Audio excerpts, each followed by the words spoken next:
가피풀 말씀 테마. 지극히 작은 자에게 죽게 하듯이 하는 사람.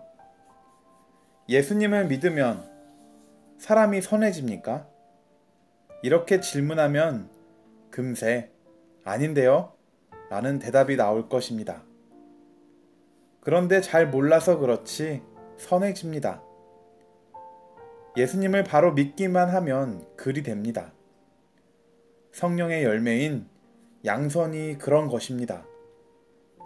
양선은 어려운 사람, 가난한 사람, 아주 작은 사람을 도와주어 그가 위로와 세임을 얻게 해주는 것을 말합니다. 한마디로 의무, 그 이상으로 도와주는 행위입니다. 이 세상에서는 선을 행하지 않는다고 경찰서에 가지 않습니다. 누가 어려운 사람을 안 도왔으면 안 도운 거지. 어려운 사람을 돕지 않았다고 해서 체포되어 조사를 받거나 감옥에 가지는 않습니다. 그러나 하나님의 나라는 다릅니다. 하나님의 나라에서는 이것이 심각한 문제가 됩니다. 하나님의 나라는 어려운 사람을 돕지 않으면 심판에 처한다고 말하고 있습니다. 우리는 꼭 악한 일을 해서만 벌을 받는 것이 아닙니다. 선을 행하지 않은 것은 악한 일을 하는 것과 같은 취급을 받습니다. 다른 사람들에게 선을 베풀지 않은 사람은 영벌에 처하는 심판을 받는 것입니다.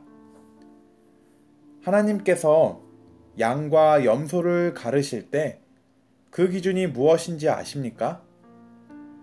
어려운 사람에게 선을 행하지 않은 사람은 염소 편에 서서 심판을 받습니다. 그러면 염소라고 분류된 그 사람들은 어떤 사람입니까? 주님이 말씀하셨습니다. 또 왼편에 있는 자들에게 이르시되 저주를 받은 자들아 나를 떠나 마귀와 그 사자들을 위하여 예비된 영원한 불에 들어가라. 내가 줄일 때에 너희가 먹을 것을 주지 아니하였고 목마를 때에 마시게 하지 아니하였고 나그네 되었을 때에 영접하지 아니하였고 헐벗었을 때에 옷 입히지 아니하였고 병들었을 때와 옥회에 갇혀 있을 때에 돌보지 아니하였느니라 하시니. 마태복음 25장 41절에서 43절 말씀. 주님의 말씀입니다. 그러니까 분명히 사실입니다. 이 지극히 작은 자 하나에게 하지 아니한 것이 곧 내게 하지 아니한 것이니라 하시니라. 그들은 영벌에 의인들은 영생에 들어가리라 하시니라. 마태복음 25장 45절 46절 말씀. 물론 선행이 구원의 조건이라고 말하는 것은 아닙니다. 율법주의, 공로주의는 분명히 복음이 아닙니다.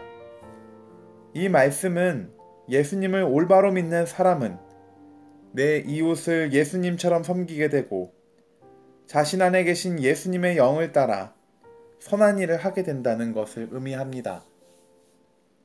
즉, 선행을 해야만 구원을 받는 것은 아니지만 예수님을 주님으로 영접한 사람은 자연히 선을 행하게 된다는 것입니다. 그래서 성령의 열매라고 하는 것입니다. 그러므로 만약 자신이 양선의 열매를 맺고 있지 않다면 자신이 정말 예수님을 바로 믿고 있는지 돌아보아야 합니다.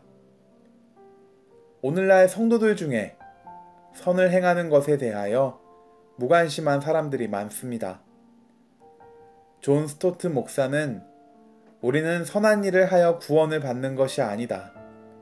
그러나 선한 일을 하지 않는데 구원받을 사람도 없다라고 했습니다. 그러니까 선한 일을 하는 것은 굉장히 중요합니다. 우리가 이 점을 절대로 작게 생각하면 안 됩니다. 마틴 로이드 존스 목사님은 요한복음 3장 강해에서 사실상 그리스도인이 아니면서도 그리스도인이라고 가정하는 것이 가장 큰 위험이라고 말합니다. 그러니까 우리는 자신이 진정한 그리스도인인지 스스로 분별할 수 있어야 합니다. 그리스도인에게 반드시 꼭 있어야 한다고 말씀한 것들이 자신에게도 있는지 확인해 보아야 합니다. 그럼 어떤 사람이 정말 구원받은 그리스도인입니까? 주님의 말씀에 의하면 지극히 작은 자에게 죽게 하듯이 하는 사람입니다. 프레드릭 부크너 목사님은 나의 소명은 어디에 있는가 라는 글에서 하나님께서 당신을 부르신 곳은 당신의 깊은 기쁨과 세상의 깊은 배고픔이 만나는 곳이다 라는 말을 했습니다. 우리는 은혜의 기쁨만 얻으려 하지 말고 세상의 깊은 배고픔도 보아야 합니다. 우리의 본성은 굉장히 악하고 우리에게 선한 것이 없지만 예수님은 능히 우리를 고치십니다. 선하게 만드십니다. 우리는 오직 나는 죽고 예수로 사는 복음을 붙잡고 주님과 동행하면서 주님이 하시는 일에 참여하면 되는 것입니다. 그러면 자연스럽게 힘들고 어려운 사람들에게 선한 일을 하게 되는 것입니다. 유기성의 주 안에서 사람은 바뀐다 중에서 가피풀 말씀 테마 지극히 작은 자에게 죽게 하듯이 하는 사람